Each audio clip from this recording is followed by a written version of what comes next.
నానమ్మ ఈరోజు ఏం చేస్తున్నావు? ఈరోజు పొంగలి అక్షయ తృతి కదమ్మా.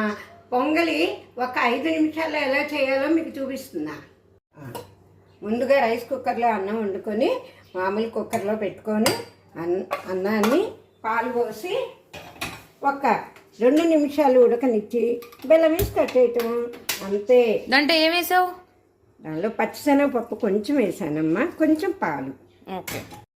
ఉడికిన అన్నాన్ని ఒక 5 నిమిషాలు పాలు పోసేసి 1 నిమిషం మగ్గనిచ్చేయండి, లేదా ఒక్క విజిల్ రానిస్తే మనకు కావాల్సిన విధంగా మెత్తగా.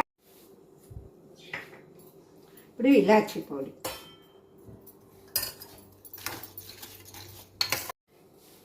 బెల్లం, ఇలాచీ పొడి, కొంచెం నెయ్యి, అంతే.